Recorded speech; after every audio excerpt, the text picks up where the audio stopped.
نفرت کی بات ہے نہ عداوت کی بات ہے، نفرت کی بات ہے نہ عداوت کی بات ہے، میری زباں پہ صرف محبت کی بات ہے۔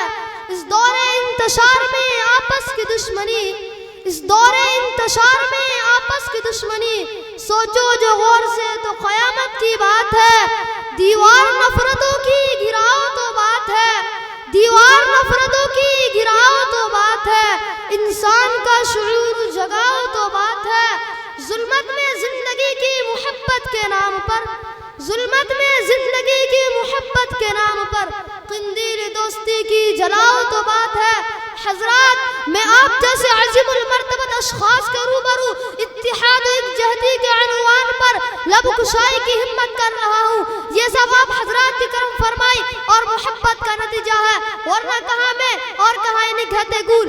آج مسلمانوں کے اندر نفرت و عداوت کی خلیج اور آپسی تنازع کی ایک مہلک بیماری ہر مسلمان کے رگ رگ اور ریشے ریشے میں سما چکی ہے۔ ہمارے اندر اختلافات، تنازعات اور تشادرات نے جنم لے لیا ہے، جس کے بنا پر مسلمان ذلت اور رسوائی کے دلدل میں پھنسا ہوا ہے۔ مسلمانوں کی مختلف جماعتوں میں آپس میں اتحاد و اتفاق باقی نہیں۔ کوئی اپنے آپ کو سنی کہتا ہے، کوئی اپنے آپ کو شیعہ کہتا ہے، کوئی اپنے آپ کو مودودی کہتا ہے، کوئی اپنے آپ کو بریلوی کہتا ہے، کوئی اپنے آپ کو دیوبندی کہتا ہے۔ مسلمانوں کی مختلف تنظیموں نے آپسی اتحاد اتفاق کو باقی نہیں رکھا۔ ایسا کیوں ہو رہا ہے؟ اس کی وجہ کیا ہے؟ صرف ایک بنیاد ایسی ہے جس پر مسلمان کے تمام گروہ اور تمام تنظیمیں متحد ہو سکتی ہے، وہ بنیاد قرآن و حدیث ہے۔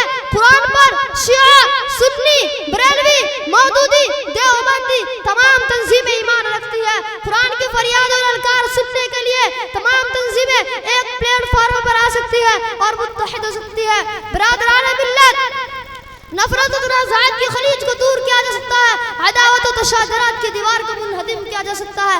شرط یہ ہے کہ ہم قرآن کی للکار کو سننے والے ہو، ہم مسلمان ہیں، قرآن پر ہمارا ایمان ہے، احکام پر بھی ایمان ہے، رہبر ہمارا قرآن ہے، ہادی رسول کا فرمان ہے جس پر سب کچھ قربان ہے۔ تو آئیے قرآن کا فرمان سنیے، رسول کا فرمان سنیے اور اپنی زندگی سے نفرت و تنازعات کو دیوار کو گرا ڈالیں۔ قرآن کہتا ہے ان هذه امتكم امة واحدة وانا ربكم فاتقون۔ جب قرآن ہمیں ایک کہہ رہا ہے، رسول کا فرمان یہ بتا رہا ہے کہ ہم ایک جسم کے مانند ہیں، تو پھر ہمارے اندر اختلافات نے جنم کیوں لیا؟ ہمارے اندر تنازعات و عداوت پیدا کیوں ہوئی؟ ہم الگ الگ اور منفرد کیوں ہوئے؟ یاد رکھیں، جس قوم و ملت نے اختلافات، تنازعات، انتشار کو اختیار کیا، اس قوم نے کبھی بھی کامیابی و کامرانی کا چہرہ نہیں دیکھا، اور جس قوم و ملت نے اجتماعیت و وحدت اور اتحادی کو اختیار کیا، اس قوم فلاح و کامرانی کے اونچے اونچے پہاڑوں پر نظر آئے۔ شریعت اسلامی نے اتحاد اتفاق کو پسند کیا، اسلام آپسی قوت و محبت کو چاہتا ہے، لیکن آج مسلمانوں نے شریعت اسلامی کو فضول بحث و تکرار اور آپسی ضد سے کچھ کا کچھ بنا دیا۔ سینکڑوں ٹولیاں اور جماعتیں آپس میں بنی، اس ملت کی ایک ایسی درگت بنی کہ دوسروں کو راہ تھا تو کیا بتا سکتے، خود آپس میں اختلافات کی دنیا آباد کر کے دین میں متفرق ہو کر ایک دوسرے کے مقابلے میں صف آرا ہو گئے۔ اسلام کے غیور نوجوانوں یہ آپسی مناظرہ بازی اختلافات کے بنا پر سینکڑوں غیر مسلم مسلمان ہونے سے رک گئے۔ شہدائان اسلام رسول اللہ صلی اللہ علیہ وسلم کے فرمان پر تو غور کرو۔ محسن کائنات صلی اللہ علیہ وسلم نے ارشاد فرمایا، ایک مومن دوسرے مومن کے لیے ایسا ہے کہ جیسے ستون کو ایک دوسرے سے باندھا گیا ہو۔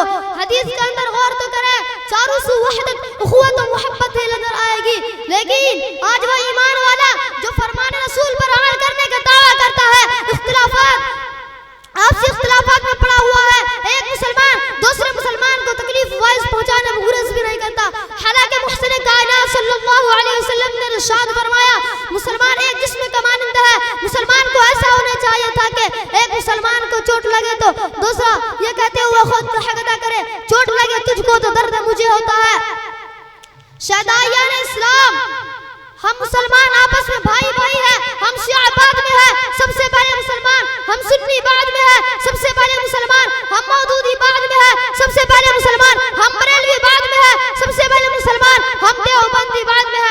سب سے پہلے مسلمان ہم سب قرآن و حدیث کی آواز پر لبیک کہتے ہیں، اس پر ایمان رکھتے ہیں، تو آئیے ہم اختلافات و انتشار کو اپنے سے دور کریں، ہم عداوت و تنازعات کو اپنے سے دور کریں، ہم آپسی تفرقہ بازی و مناظرہ بازی کو اپنے سے دور کریں، احکام قرآن اور فرمان کے رسول کے پلیٹ فارم پر متحد ہو جائیں، تو کسی کی کیا مجال کہ ہمارا مقابلہ کر سکے، اس لیے کہ ظلم و زیادتی کا مقابلہ کرنے کے لیے جماعتی قوت درکار ہے، ہمیں آپسی فوٹ اور آپسی حسد و کینہ و بغض کو دور رکھنا چاہیے۔ اللہ تعالیٰ سے دعا ہے کہ ہمیں قرآن و حدیث کو دستور و عمل بنانے کی توفیق دے اور اتحاد و اتفاق و وحدت جیسے نعمتوں سے نوازے۔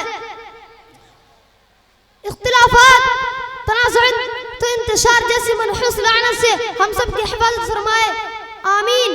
میں اس شاعر کے ساتھ تقریر کو ختم کرنا چاہتا ہوں۔ ایک ہو جائے تو بن سکتے ہیں خورشید و مبین، ایک ہو جائے تو بن سکتے ہیں خورشید و مبین، ورنہ ان بکھرے ہوئے تاروں سے کیا بات بنے۔ وآخر دعوانا الحمد للہ رب العالمین۔